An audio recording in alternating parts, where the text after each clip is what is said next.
गणपते नमः। श्री गणेश की वंदना कर, दिन के स्वामी मंगल देव भाई हनुमान तथा उनके स्वामी श्री राम की आराधना कर, इष्ट देव का ध्यान धर, गुरुजनों को नमन कर अभिनंदन करते हैं आपका वरुण स्टो द्वारा प्रस्तुत आज के दैनिक पंचांग में। इसे हम नित्य प्रस्तुत किया करते हैं और इसमें डेटा जो भी प्रयुक्त होता है दृक पंचांग से ले जाते हैं, छवि तथा ध्वनि गूगल से ले जाती है और यह प्रस्तुति आप तक यूट्यूब के माध्यम से, यूट्यूब के सौजन्य से हम सफलपूर्वक पहुंचा पाने में आप तक समर्थ होते हैं। तो चलिए पंचांग की तरफ चलते हैं। जिस प्रकार पंचांग के 5 अंग होते हैं, उसी प्रकार इस प्रस्तुति के भी 5 भाग हैं।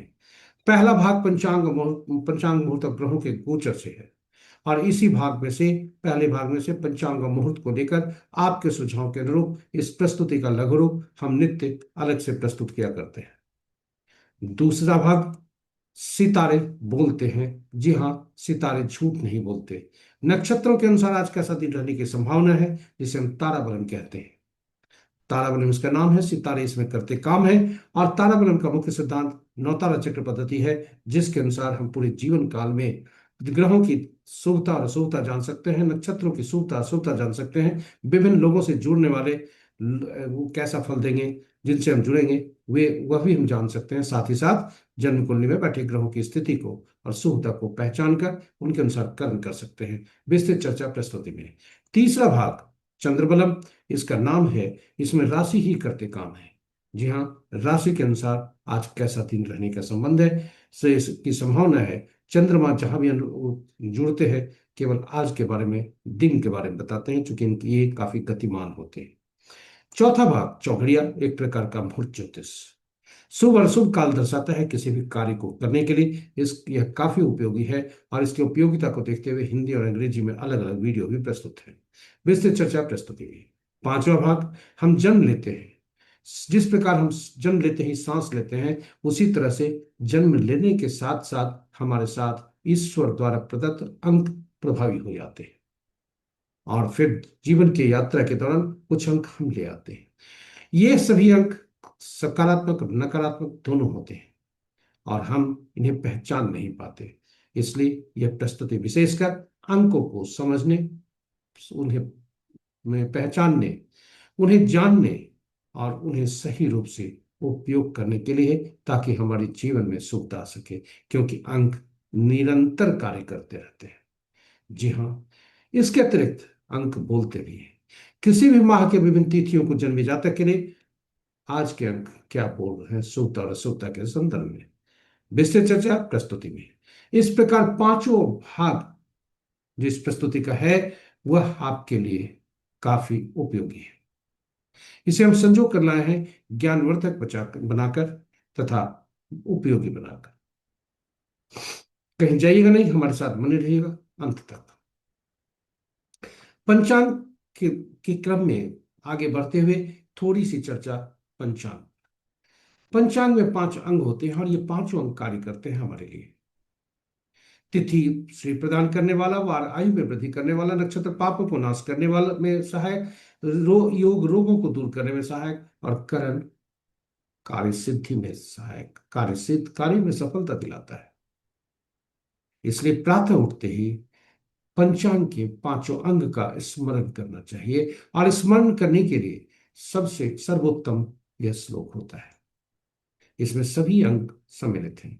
तिथि च श्री करम प्रोक्तम, वारम आयु संवर्धनम, नक्षत्रम हरते पापम, योगम रोग निवारणम, करणम कार्य सिद्धिम च पंचांग फल मुक्तम।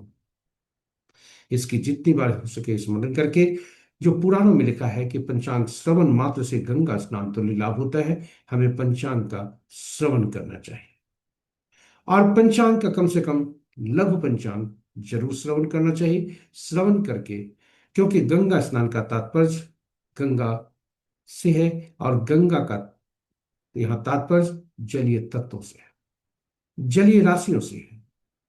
हमारे शरीर में 70% जल, ये सुप्रभावी, और जन्म कुंडली के जलीय राशियों में बैठे ग्रह और जलीय राशि के स्वामी, ये सभी एक्टिवेट होते हैं, सुफल देते हैं। इतना ही नहीं, पंचांग की महत्ता और भी है हमारे जीवन में। पंचांग हमारी निर्णय क्षमता को सुदृढ़ करता है, आत्मबल बढ़ाता है। पंचांग प्रकृति और ब्रह्मांड की ऊर्जा के साथ संतुलन स्थापित करने में सहायक होता है, जिसके फलस्वरूप हमारे जीवन में शांति, समृद्धि और सकारात्मकता का संचार होता है। अतः पंचांग का अनुसरण करके हम अपने जीवन को अधिक सफल और समृद्ध बना सकते हैं। तो चलिए आइए पंचांग का हम सब प्रतिदिन स्मरण, श्रवण और अनुसरण करें और अपने जीवन को सफल और समृद्ध बनाएं। साथ ही साथ साझा करें प्रस्तुति को अपने मित्रों, परिजनों तथा शुभेच्छुओं के संग, ताकि वे भी प्रेरित होकर पंचांग का अनुसरण, स्मरण, श्रवण और अनुसरण करके अपने जीवन को सफल और समृद्ध बना सकें। उनके प्रयास में हम सब एक माध्यम बनकर पुण्य के भागी बने। तो चलिए प्रस्तुति के पहले भाग में चलते हैं। जय श्री राम। जय भाई हनुमान। स्वागत है आपका प्रस्तुति के पहले भाग में।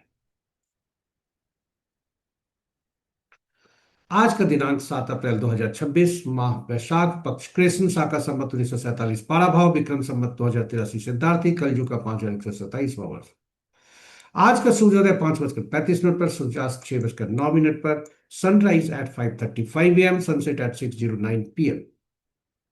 आज का दिशाशूल उत्तर है, फिर भी इस दिशा में यात्रा करने को बाध्यता हुई तो गुड़ का सेवन करके हम यात्रा में शुभता ला सकते हैं।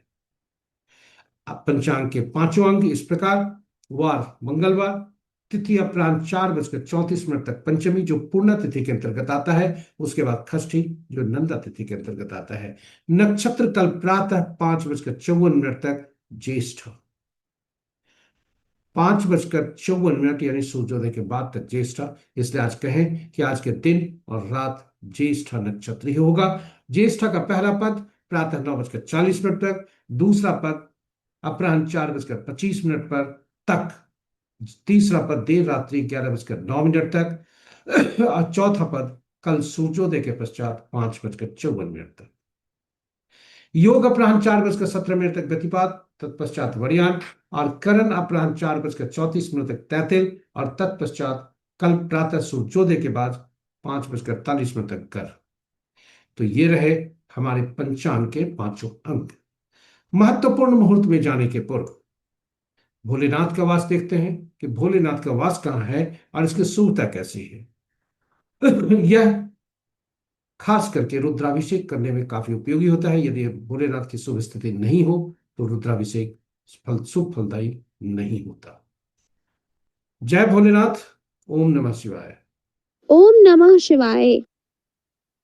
जब तक पंचमी तिथि है, भोलेनाथ नंदी पर सवार है, यानी अपराह्न 4:34 तक।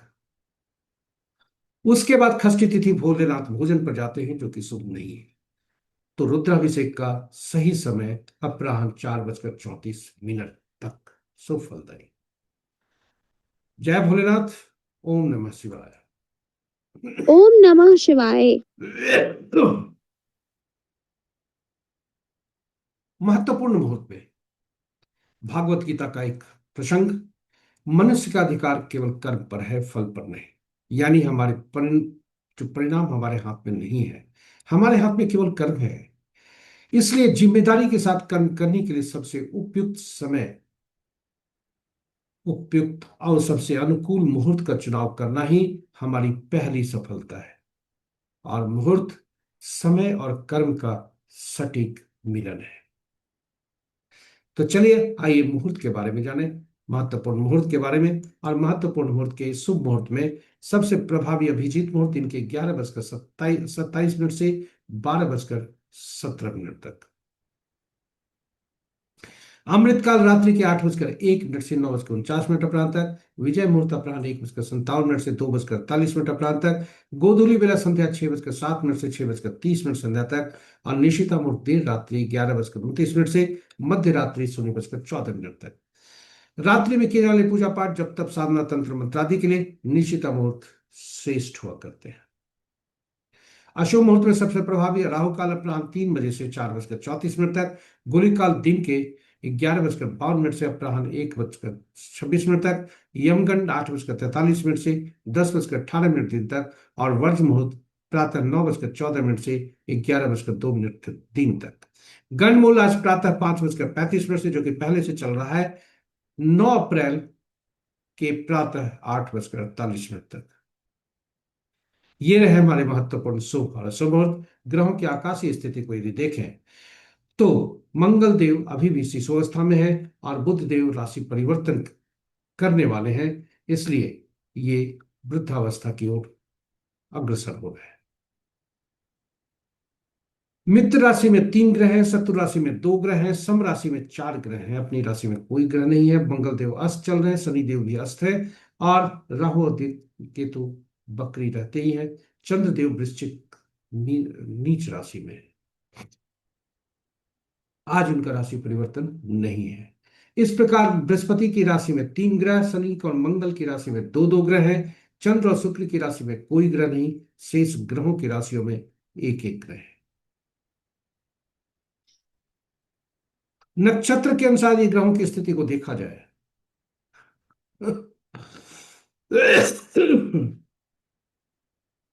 नक्षत्र के अनुसार ग्रहों की स्थिति को देखा जाए तो मित्र नक्षत्र में 1 ग्रह, सम नक्षत्र में 3 ग्रह हैं और अपने नक्षत्र में 5 ग्रह हैं। और ये हैं बृहस्पति देव, शुक्र देव, शनि देव, राहु देव और केतु देव। बृहस्पति, बुध और शनि के राशि नक्षत्रों में दो दो ग्रह हैं। सूर्य, चंद्र, मंगल के नक्षत्र में कोई ग्रह नहीं है और शेष ग्रहों के नक्षत्र में एक एक ग्रह है। ये रहे आज के पहले भाग की प्रस्तुति। आपको ले चलते हैं दूसरे भाग में। स्वागत है आपका दूसरे भाग में। ताराबलम, जिसका नाम है सितारे जिसमें करते काम है। ताराबलम के सारणी आपके समक्ष प्रस्तुत। और ताराबलम के समक्ष जो सारणी है जिसमें नक्षत्रों के नाम है, ताराबलम के समक्ष जो नक्षत्रों के नाम है वे चंद्रमा के गोचर से संबंध रखते हैं। वहीं ताराबलम के नीचे जो नक्षत्रों के नाम है वे हमारे जन्म नक्षत्र से संबंधित है। और इनमें से हमें अपने नक्षत्र को पहचानना होता है और फिर वर्टिकली उसमें जाना होता है। ताराबलम में नक्षत्रों को पहचान कर हम उसी कतार लाइन में बढ़ते हैं और जहां से नक्षत्र का मिलन होता है चंद्रमा का, वही आज का फल होता है। कुल 9 तरह के परिणाम हो सकते हैं और 9 तरह के परिणाम 9 तरह के कुल तारा परिणाम दे सकते हैं। आज का तारा जो है जन्म तारा में संपत, विपत, क्षेम, प्रत्यरि, साधक, नैधनी, मित्र, अति मित्र में हो सकता है। और जब भी तारा आज का जन्म, विपत, प्रत्यरि, नैधन्य में हो तो वह अशुभता की तरफ इशारा संकेत देते हैं और यह क्या उनका मार्गदर्शन होता है कि दैनिक कार्यों में सावधानी और नए कार्यों का शुभारंभ बिल्कुल नहीं। वहीं संपत, क्षेम, साधक, मित्र या अति मित्र हो तो जैसा नाम है वैसा काम है, शुभता की ओर इशारा करते हैं जिसमें हम नए कार्यों का आरंभ कर सकते हैं। तो ये रहा हमारे ताराबलम के कुछ परिचय। ताराबलम का मुख्य सिद्धांत नौ तारा चक्र पद्धति पर आधारित है। नौ तारा चक्र पद्धति इस सिद्धांत पर है कि ग्रहों के मन नक्षत्र होते हैं। जी हाँ, ग्रहों के मन नक्षत्र होते हैं। नक्षत्र ही ग्रह के परिणाम देते हैं, ग्रह अपना परिणाम नहीं देते। प्रश्न उठता है 27 नक्षत्र 9 ग्रह, कौन से ग्रह किसके कौन से ग्रह अपना किन किन नक्षत्रों का फल पाएंगे और नक्षत्र कौन से ग्रहों का फल देंगे, यह जानने के लिए नक्षत्रों को 27 नक्षत्रों को सूचीबद्ध किया जाता है 9 9 नक्षत्रों की सूची बनाकर और उन्हें 3 श्रेणियों में रखा जाता है। पहला से 9वां तक एक श्रेणी, 10वां से 18वां तक दूसरी श्रेणी, 19वां से 27वां तक तीसरी श्रेणी। और ग्रहों को महादशा के क्रम में रखा जाता है। पहला ग्रह केतुदेव, दूसरा शुक्र, तीसरा सूर्य, चौथा चंद्रमा, पांचवा मंगल, छठा राहु, सातवां बृहस्पति, आठवां शनि, नौवां बुध। इन्हें इस क्रम में रखा जाता है और इस क्रम में रखते हुए हम फलित करते हैं। अब ग्रहों को कैसे नक्षत्रों से जोड़ा जाए तो पहला ग्रह केतु देव, इनको स्वामित्व मिलता है हर श्रेणी में से पहले ग्रह नक्षत्र का, यानी पहला, 10वां और 19वां नक्षत्र का स्वामित्व केतु देव को मिलता है। उसी तरह से क्रम घड़ी की सुई की दिशा में बढ़ते हुए बुध को 9, 18वां, 27वां नक्षत्र का स्वामित्व मिलता है और यह सारणी इस प्रकार बनती है। फलित कैसे करते हैं यह बहुत ही महत्वपूर्ण है और यह सारणी आपके लिए काफी उपयोगी होने वाला है।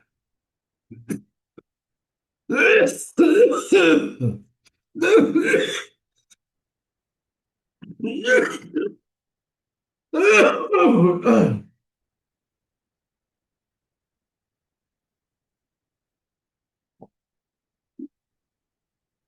सारणी को आप सहेज कर रख सकते हैं।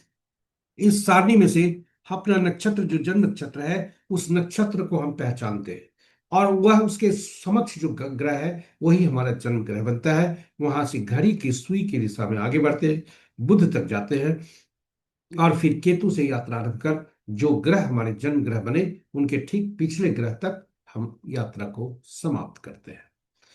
तो इस तरह से 9 ग्रहों का हमारा फल हमें मिलता है। जन्म ग्रह हमारा जो जो बना, उसी ग्रह की दशा महादशा में हमारे जन्म होती है। जी हाँ, वही ग्रह दशा की महादशा दशा में, उसी ग्रह के दशा में हमारा जन्म हुआ होता है, और उसी ग्रह की दशा में पिछले जन्म में हमारी मृत्यु भी हुई होती है। जी हाँ, पिछले जन्म में उसी ग्रह में हमारी मृत्यु भी हुई होती है, और इसलिए इस ग्रह को बहुत ही महत्वपूर्ण कहा जाता है, पीड़ादायक होता है। अब पिछले जन्म में हमारी मृत्यु भी इसी ग्रह में हुई है, इसी ग्रह की महादशा में हुई है। ये कैसे जानेंगे? इसके लिए जन्म कुंडली को थोड़ा देखते हैं। अपने जन्म कुंडली में बिंबसूत्री दशा को देखें। एक उदाहरण स्वरूप, इस जातक का जन्म वृषभ लग्न में हुआ। अब वृषभ लग्न में जन्म हुआ मंगल, उस समय नक्षत्र मृगशिरा का था, जो कि जिसके स्वामी मंगल देव बनते हैं। और मंगल देव की अवधि 7 वर्ष होती है, जिसमें जातक पिछले जन्म में 3 वर्ष 2 महीना 25 दिन भोग चुके, इसलिए इस जन्म में 3 वर्ष 10 महीना 5 दिन उन्हें भोगने हैं। और इस तरह से कुल 7 वर्षों का यह अवधि होता है। पूरा सभी ग्रहों की जो दशा अवधि है वो आपके समक्ष हमने रखा है आपके उपयोग के लिए। आप अपने जन्म कुंडली में से देख सकते हैं। इस प्रकार चूंकि पहला ग्रह का जन्म से संबंध पिछले जन्म के मृत्यु से होता है, इस जन्म के जन्म से होता है, तो इसलिए इन्हें पीड़ा की श्रेणी में रखी जाती है। और अब उस सारणी को देखें जिसमें हमने जन्म कुंडली की सारणी की चर्चा की थी। पहला ग्रह पीड़ादायक, वहां से घड़ी की सुई की दिशा में आगे बढ़ते हैं, बुध तक जाते हैं, फिर केतु से आरंभ करके जो ग्रह हमारा बनता है ठीक उसके पिछले ग्रह में हम रुकते हैं। तो पहला ग्रह पीड़ादायक, दूसरा चौथा छठा आठवां नौवां ग्रह होता है, ये सुफलदायक होते हैं, और पहला तीसरा पांचवा सातवां ग्रह ये अशुभ फलदायक होते हैं। अब हम ये सभी तो जान जगह कौन से ग्रह हमारे शुभकारी होंगे, कौन से हमारे लिए पीड़ादायक होंगे पूरे जीवन का। और यदि ये हमें पता है तो क्या दशा, कौन सी दशा अंतरदशा हमारे लिए शुभकारी होगा, ये नहीं जान सकते हैं? जान सकते हैं। और हम योजनाबद्ध तरीके से शुभ ग्रहों की दशा महादशा में, अंतरदशा में हम शुभ कार्यों का निष्पादन कर सकते हैं योजनाबद्ध तरीके से, और शुभता सुनिश्चित करते हैं, कर सकते हैं। वहीं जहां अशुभता होने वाली है, यह भी हम आगे से जान सकते हैं, और चुनौती का सामना करने के लिए मानसिक रूप से अपने आप को तैयार रख सकते हैं। ये तो बात हुई। इसी तरह से जन्म कुंडली में जो शुभ ग्रह हैं, शुभ स्थिति में बैठे हैं, 6 8 12 में नहीं बैठे हैं, तो उनके अनुरूप कार्य कर सकते हैं, उनके अनुरूप हम दान कर सकते, आदि कर सकते हैं, कर्म कर सकते हैं उनके अनुरूप। ये हमें संकेत देते हैं, हमें मार्गदर्शन देते हैं। उदाहरण स्वरूप दूसरा ग्रह संपत्ति का ग्रह जहां भी बैठा हो, उस भाव से संबंधित, उस राशि से संबंधित, उस ग्रह से संबंधित कार्य किए जाएं तो संपत्ति कार्य होते हैं। इसी प्रकार जन्म कुंड, हम जीवन में विभिन्न लोगों से हम मिलते हैं, और ये विभिन्न नक्षत्रों के में इनका जन्म होता है। यदि इनका जन्म हमारे लिए शुभ ग्रहों के नक्षत्र में हुआ है तो हमारे लिए शुभ कार्य होते हैं। अशुभ ग्रहों के नक्षत्र में यदि जन्म हुआ है तो ये हमारे लिए बाधक, पीड़ादायक, अशुभदायक, फलदायी होते हैं। चाहे वो व्यक्ति कहीं का भी क्यों ना हो, घर का हो, परिवार का हो, रिश्तेदार का हो, या संसार का हो, कार्यस्थल का हो, व्यवसाय स्थल का हो, किसी भी क्षेत्र का हो, यह हमारे लिए वही फल देता है। तो इस प्रकार हम विभिन्न लोगों से जो जुड़ते हैं, उससे उनसे अपेक्षाएं उसी प्रकार का कर सकते हैं, और यह हमें शुभ फलदायी, हम हमारे फल में यह गुणात्मक जो ये उसका प्रभाव पड़ता है। इस तरह से नौ तारा चक्र पद्धति काफी उपयोगी पद्धति है, और इसलिए यूट्यूब पर हमने अलग से वीडियो भी पोस्ट करके रखा है जिसमें भगवान राम, माँ सीता तथा भाई हनुमान की कुंडली भी की चर्चा की है। नौ तारा चक्र पद्धति से आप उसे देख सकते हैं और ज्ञानवर्धन कर आप अपने जो जन्म कुंडली के नौ तारा चक्र पद्धति से पूरे जीवन काल का हम ग्रहों के फल को जान सकते हैं। चलिए वापस चलते हैं ताराबलम पर। आज का ताराबलम यह कहता है कि आज नक्षत्र का जो गोचर है वह पूरे दिन और पूरे रात ज्येष्ठा नक्षत्र में चंद्रमा विचरण करेंगे, और सूर्योदय के बाद 5:54 के कल प्रातः 5:54 के पश्चात ये माघा में जाएंगे। इसलिए हम चर्चा केवल ज्येष्ठा पर करेंगे। आज केवल ज्येष्ठा नक्षत्र में है, और ज्येष्ठा नक्षत्र में जिनके पूरी दिन पूरी रात है, ऐसे व्यक्ति जो कृतिका नक्षत्र में जन्मे हैं उनके लिए अति सावधान रहने की जरूरत है। और जो जातक जो जातक अश्विनी माघा या मूला में जन्मे हो उनके लिए आज अति शुभ है, और साथ ही साथ अति शुभ रहने वाला है भरणी, पूर्व फाल्गुनी और पूर्वाषाढ़ नक्षत्र में जन्मे जातकों के लिए। और आने भी हैं जिनके लिए शुभकारी है। ये रहे संक्षेप में। तो चलिए अब हम ले चलते हैं तीसरे भाग में। हाँ, एक बात जो हम कहना भूल गए, कभी भी जो अशुभ तारे हैं उसे शुभ तारों में परिवर्तन करने का जोखिम न लें, बल्कि जो संकेत देते हैं अशुभ तारे यह कहते हैं कि नए कार्यों का आरंभ न करें, दैनिक कार्यों में सावधानी, उसी का अनुपालन करते हुए जीवन में शुभता सुनिश्चित करें। इसके साथ ही हम आपको ले चलते हैं तीसरे भाग में। तीसरा भाग वृश्चिक राशि में चंद्रमा। जी हाँ, अपनी नीच राशि में और वृश्चिक राशि में होने के कारण इनकी शुभता कैसी है यह देखते हैं। आज चंद्रबलम क्या संकेत दे रहे हैं। तो चंद्रमा वृषभ राशि, वृषभ, मिथुन, कन्या, वृश्चिक, मकर और कुंभ राशि के जातक के लिए शुभता के संकेत दे रहे हैं। शेष राशि वालों के लिए शुभता के संकेत नहीं दे रहे हैं। इसके साथ ही हम चौथे भाग में आपको ले आए हैं जो चौघड़िया एक प्रकार का मुहूर्त ज्योतिष, काफी उपयोगी है, और इसके लिए हिंदी और अंग्रेजी में अलग अलग वीडियो पोस्ट किया है। संक्षेप में हम बता दें, कुल 8 चौघड़िया दिन के होते हैं, 8 चौघड़िया रात के होते हैं। किंतु जो चौघड़िया 8 चौघड़िया होते हैं इनको साप्ताहिक दिनों से संबद्ध करने के लिए 7 ही चौघड़िया का नामकरण हुआ। 8वां चौघड़िया वो होता है जो आरंभ का चौघड़िया होता है, वही अंत का चौघड़िया होता है। जो आरंभ का चौघड़िया होता है वही अंत का चौघड़िया होता है, और ये चौघड़िया उसी तरह चाहे दिन का हो या रात का हो। इस प्रकार चौघड़िया का संबंध साप्ताहिक दिनों से हो जाता है, और हर साप्ताहिक दिन के स्वामी अलग अलग ग्रह बनते हैं, और ये अलग अलग ग्रह अलग अलग विभिन्न कार्यों के लिए उपयोगी होते हैं।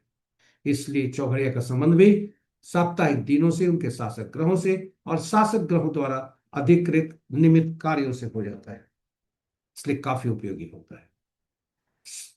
चौघड़िया का जब भी हम उपयोग करें तो अशुभता को जरूर देख लें कि अशुभ हमारे अशुभता की तरफ इशारा क्या करते हैं, क्योंकि चौघड़िया अशुभता की तरफ जो अशुभ चौघड़िया होते हैं, अशुभता का जो से ग्रस्त रहते हैं, अधिव्याप्त होते हैं, उस चौघड़िया का परित्याग करना जरूरी होता है। दिन में 3 तरह की अशुभताएं हो सकती है, राहुकाल, काल बेला और वार बेला।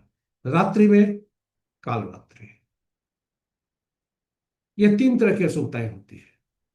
किंतु दिन का प्रभुत्व दिन में सूर्य का प्रभुत्व होने के कारण शनि देव जो कर्म के कारक हैं उनका चौघड़िया, शनि देव सूर्य से नाराज, इसलिए शनि देव का चौघड़िया प्रतिदिन काल बेला से ग्रसित होता है।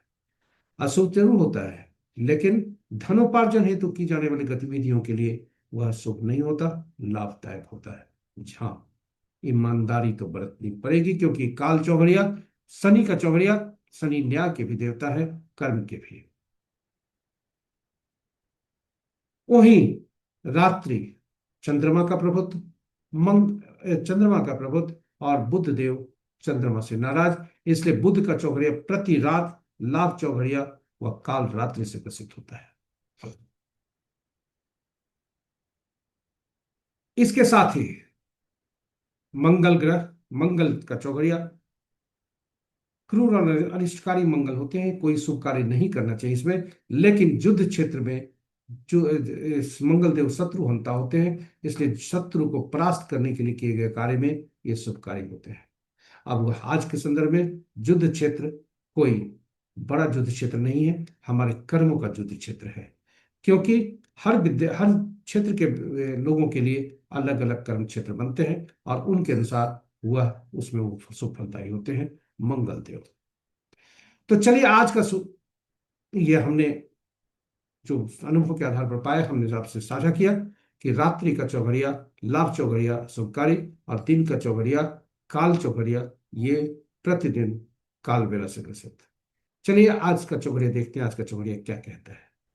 आज का चौघड़िया, आज दिन मंगलवार है, रोग चौघड़िया से दिन आरंभ हो रहा है, रोग चौघड़िया से दिन समाप्ति भी हो रहे हैं। और उद्वेग चौघड़िया वार बेला से ग्रसित है। काल चौघड़िया जो कि 1:26 से 3 बजे तक है, वह काल बेला से ग्रसित है। और शुभ चौघड़िया जो अपराह्न 3 बजे से 4:34 तक है, वह राहु काल से ग्रसित है। वहीं रात्रि का लाभ चौघड़िया 7:34 से 9 बजे रात्रि तक, वह काल रात्रि से ग्रसित है। तो ये रहे चौघड़िया के ऊपर चर्चा। अब आपको हम अंकों की दुनिया में लिया है। अंक हमारे लिए बहुत महत्वपूर्ण होते हैं, अंकों का जीवन में अहम भूमिका होती है। अंक हम निरंतर कार्य करते रहते हैं, जिस तरह से हम सांस लेते हैं। जी हाँ, और अंकों को उन्हें जानने, उन्हें समझने, उन्हें पहचानने और उनको सही ढंग से उपयोग करने के उद्देश्य से यह प्रस्तुति है। ये अंक होते हैं 1 से 9 तक। शून्य को गणना में नहीं ली जाती और एकल अंक ही गणना में आता है। जब भी 2 अंकों या 2 से ज्यादा अंकों का समूह होता है, तो उसमें प्रयुक्त के सभी अंकों को जोड़कर एकल अंक में परिवर्तित कर लिया जाता है और तब उसका उपयोग किया जाता है। ये एकल अंक 1 से 9 तक ही होते हैं। पांचवा अंक जो होता है महत्वपूर्ण होता है, क्योंकि अपने पहले वाले आने वाले अंकों को और बाद में आने वाले अंकों को वह संतुलित करता है। 1 से 9 तक के अंक, जी हाँ, और इसमें ये इसके शासक ग्रह अलग अलग, और इन शासक ग्रहों के जो ग्रह हुए, उनके जो गुण और तत्व और ऊर्जा होती है, वही इन अंकों में समाहित होता है। 1 के सूर्य, 2 के चंद्रमा, 3 के बृहस्पति, 4 के राहु, 5 के बुध, 6 के शुक्र, 7 के केतु, 8 के शनि, 9 के मंगल। और इन अंकों के गुणों के आधार पर, सभी अंकों को गुणों और तत्वों और ऊर्जा के आधार पर इनको विशेष नाम से पुकारा जाता है। एक को राजा, सरकार, नौकरी पेशा करने वाले लोगों के लिए बॉस से, पिता से। 2 को रानी या पार्टनर से या माता से, पत्नी से। 3 को गुरु, सलाहकार से। 4 को शरारती तत्वों से, नियम तोड़ने वाले व्यक्तियों से। 5 को राजकुमार से। 6 को मंत्री, सुख सुविधा प्रदान करने वाले व्यक्तियों से, पत्नी से। 7 को धर्म गुरु से, ऐसे व्यक्ति जिन्हें भविष्य के बारे में होने वाली घटनाओं का पूर्वाभास हो। 8 अधीनस्थ से, समाज के नीचे तबके के लोग से, हमारे अधीन कार्य करने वाले लोगों से, न्यायालय से। 9 सेनापति, पुलिस, डॉक्टर से। इस प्रकार सभी बड़े भाई से, 9 को बड़े भाई से भी जाना जाता है। वहीं बुध को छोटी बहन आदि से जाना जाता है, बहन से जाना जाता है उसे।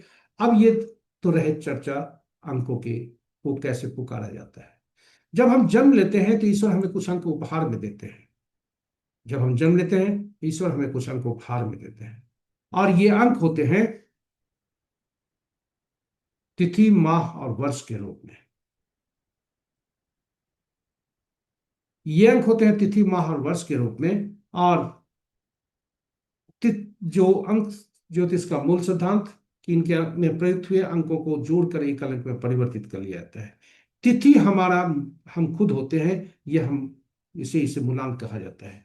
वहीं तिथि, माह और वर्ष, ये तीनों मिलकर ये भाग्यांक बनते हैं। सभी अंक मिलकर भाग्यांक बनते हैं। याद रखें, ये जन्म तिथि ईश्वर द्वारा प्रदत्त अंक है, ये बदले नहीं जा सकते, ये जीवन भर चल जाते हैं। और इनसे सृजित अंक भी जो भी होंगे वह भी जीवन भर होंगे। तो पहला जो ड्राइवर होता है, मूलांक जो होता है, वह उसे बोलचाल की भाषा में ड्राइवर कहते हैं। यह हमारा आंतरिक व्यक्तित्व दर्शाता है। वहीं तिथि और माह को जोड़कर एक अंक में परिवर्तित करते हैं, वह हमारा बाहरी व्यक्तित्व दर्शाता है। तिथि, माह और वर्ष तीनों को जोड़ते हैं, वह हमारा कर्म भाग्यांक बताता है। और पूरा जीवन की धुरी इसी मूलांक और भाग्यांक पर चलती है। बोलचाल की भाषा में मूलांक को ड्राइवर और भाग्यांक को कंडक्टर कहते हैं। मूला ड्राइवर और कंडक्टर का आपस में शत्रुता नहीं होनी चाहिए। तो जन्म तिथि और माह को जोड़ते हैं तो भाग्यांक निकलता है। वर्ष को जोड़ते हैं और एकल अंक में परिवर्तित यदि करते हैं, वर्ष को जोड़कर एकल अंक में यदि परिवर्तित करते हैं, तो वह हमारा अंक एंजल नंबर कहलाता है। क्योंकि उसमें पुरुष के लिए 11 से उसमें घटाते हैं, महिला के लिए 4 उसमें जोड़ते हैं। और एक जन्म तिथि हमने ली है जिसका आज जन्म तिथि दिन है। इसमें कुछ हमने हेर फेर किया है पुरुष के लिए, पुरुष और महिला में, ताकि उद्देश्य शैक्षणिक है, इसलिए अंकों का थोड़ा सा हेर फेर है। एंजल नंबर वो गलत है। एंजल नंबर पुरुष का हमने लगाया है, जो कि ये महिला है। ये तिथि शैक्षणिक उद्देश्य से हमने लिया है। और चलिए आगे गणना करते हैं कि मूलांक और भाग्यांक में शत्रुता नहीं होनी चाहिए। और मूलांक और भाग्यांक में शत्रुता होने से होता क्या है? कल्पना कीजिए ड्राइवर कंडक्टर का, बस का चलने का। ड्राइवर कंडक्टर आपस में यदि शत्रुता रखते हो तो बस का चलना मुश्किल है। उसी तरह ड्राइवर और कंडक्टर आपस में शत्रुता हो तो आरंभ से ही हमारा जीवन स्ट्रगल भरा होता है। और इसको संतुलित करने के लिए कुछ ऐसा अंक लाते हैं जो हमारे इसका संतुलन कर सके और दोनों का मित्र हो। वही मित्र जब दोनों का होता है, वही संतुलित दोनों के आपस के शत्रुता को, वैमनस्यता को, कटुता को कम कर सकता है। और जब हम जन्म लेते हैं तो ईश्वर जो हमें अंक देते हैं, उसमें से कुछ अंक ऐसे भी होते हैं जो मिसिंग होते हैं, और उन्हीं अंकों में से इसे चुनना होता है। और ये मिसिंग अंक जब जो भी होते हैं, उसकी ऊर्जा, गुण, तत्व और की कमी हमें पाई जाती है। कुछ अंक ऐसे होते हैं जो 3 बार प्रयुक्त होते हैं, 3 से ज्यादा बार। ये नकारात्मक प्रभाव डालते हैं। और ऐसे में उन अंकों के तत्व, गुण और ऊर्जा की अधिकता हमें पाई जाती है। फॉर एग्जाम्पल 9 अंक यदि ज्यादा है तो हमें एग्रेशन होगा, क्योंकि वह खून से संबंध है, सेनापति से है, पुलिस और डॉक्टर से है, हमारे एग्रेशन से है। तो वह अंक हमें ऊर्जा, ज्यादा ऊर्जा देगा, और वह हमारे ब्लड प्रेशर को असंतुलित करता है। ठीक उसी प्रकार कुछ अंक ऐसे हो सकते हैं जो कि अनुपलब्ध हों, जिसकी ऊर्जा हमें नहीं मिलती हो, तो वह हमारे लिए नुकसानदायक होता है। तो चलिए आइए अंकों को पहचाने। अंकों को संतुलित करने के, पहचानने के क्रम में सबसे पहले ऐसे अंकों को जानें जो अनुपलब्ध हैं, और फिर जो ज्यादा बार आए हैं। इसकी प्रक्रिया जानने के लिए आपको यहां बता दें कि जब भी तिथि की गणना, जन्म तिथि की गणना करते हैं, यदि तिथि, माह, वर्ष, तिथि, माह या गणना में 11, 22, 33 आते हो तो पूर्व जन्म के कर्मों को दिखाता है, आत्मा से संबंध दिखाता है। और 13, 14, 16, 19 आते हैं तो पिछले जन्म के वह कार्मिक ऋण से संबंधित दिखलाता है। जो ये दिन दोनों को का जो संबंध है, इस जन्म से है। जो पिछले जन्म के कर्मों का जो कुछ कार्य शेष है, जो गलत कार्य हुए हैं, उन सभी का निदान इस कर्म कर करना है। तो ये रहे कुछ अंक की चर्चा।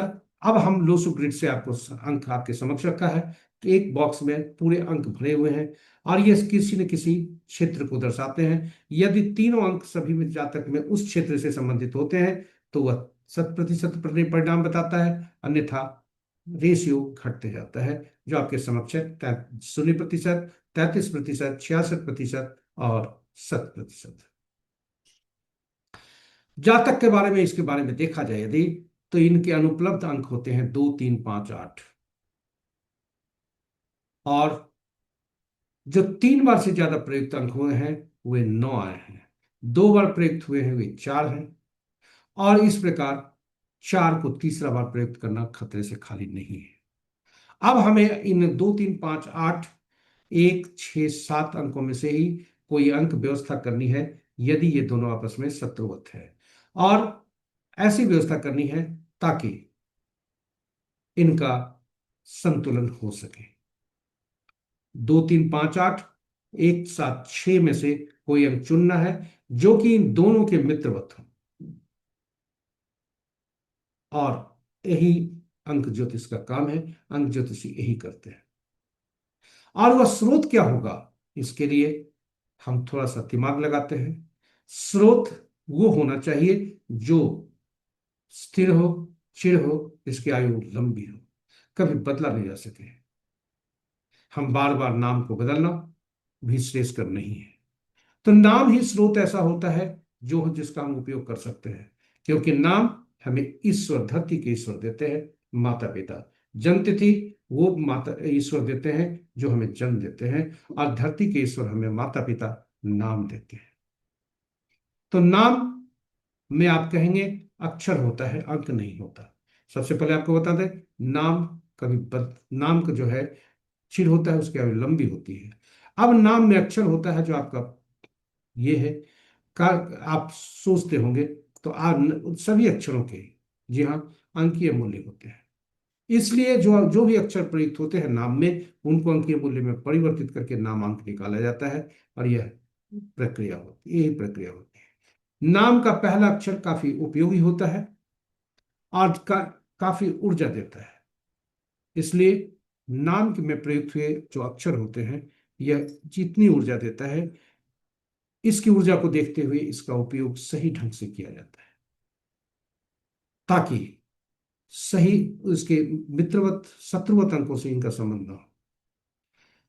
अंकों का जो ऊर्जा देता है, हमारी चेतना जागती है नाम पुकारने में। इसलिए नाम का जो पहला अक्षर है वह भी ट्राइब और कंडक्टर का शत्रुवत नहीं हो, नामांक भी शत्रुवत नहीं हो। तो आइए चलिए देखें इस जातक के बारे में जो अंक परिवर्तन हमने किया है।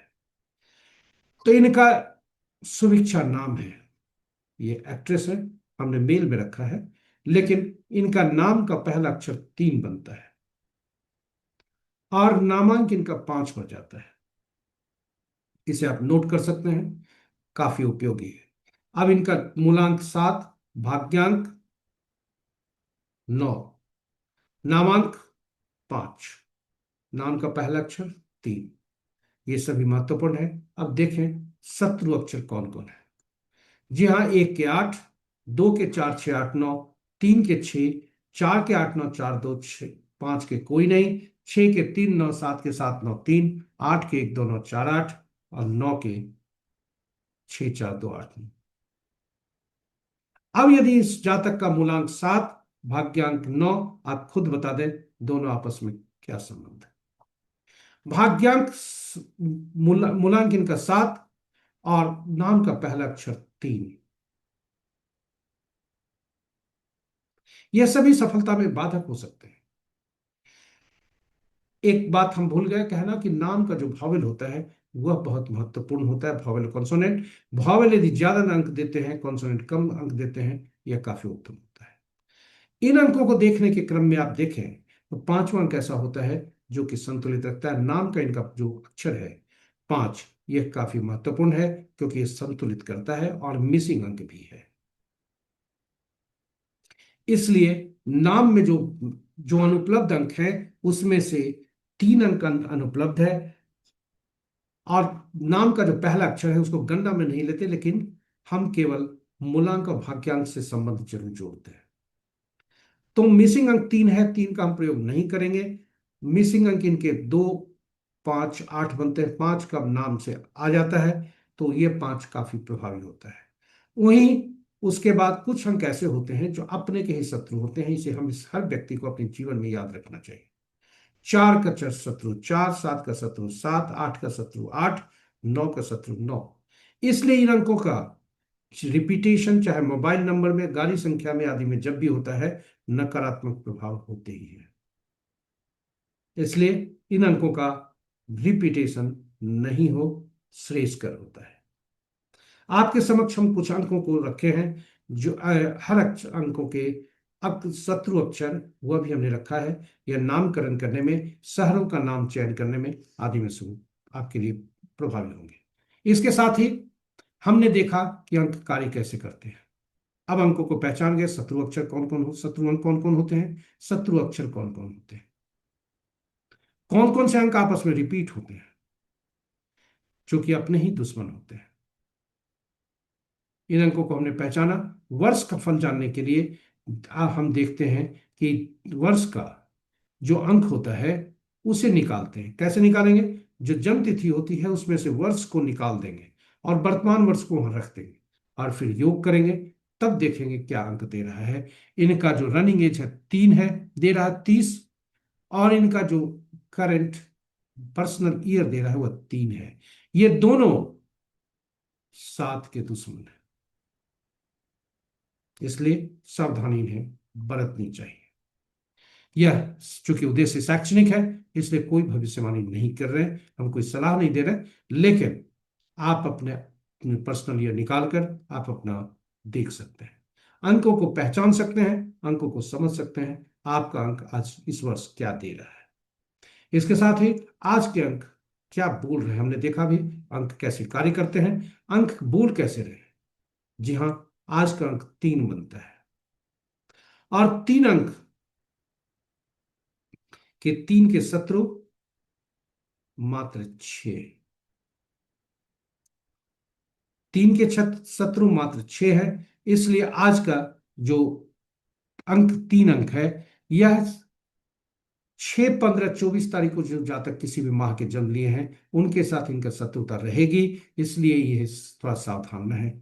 दैनिक कार्यों में के साथ साथ चूंकि शुक्र का संबंध वे सब ये से है, आराम से है या सुख सुविधा से है, तो 3 अंक बोल रहा है कि घर में दाम्पत्य जीवन में कटुता से बचे, वाद विवाद से बचे।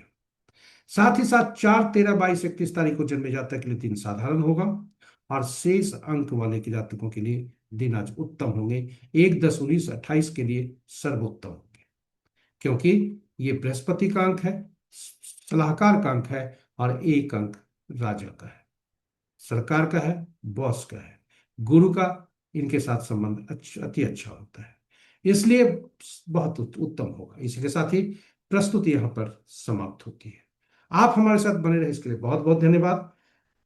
आप यदि आपके मन में प्रस्तुति को देखने में के क्रम में कोई सुझाव आया हो, देर न करिए, उसे जरूर हमारे पास भेज दीजिए यूट्यूब के कमेंट बॉक्स में कमेंट करके, ताकि हम प्रस्तुति को बेहतर कर सकें। इस प्रस्तुति को यदि आप पहली बार देख रहे हैं तो हमारे चैनल को सब्सक्राइब करें, साथ ही साथ नोटिफिकेशन बटन को दबाना न भूलें। साझा करें प्रस्तुति को अपने मित्रों, परिजनों, शुभेच्छुओं के संग, ताकि वे भी लाभान्वित हो सके इस प्रस्तुति का। और अंत में हम प्रार्थना करते हैं आज के दिवस के देवता मंगलदेव, ओम नमः शिवाय। मंगलदेव, भाई हनुमान तथा श्री राम से कि आपका दिन शुभ हो। हम प्रार्थना करते हैं सभी देवतों से, देवतागण से कि आपका दिन शुभ हो। जय मंगलदेव, जय श्री राम, जय भाई हनुमान।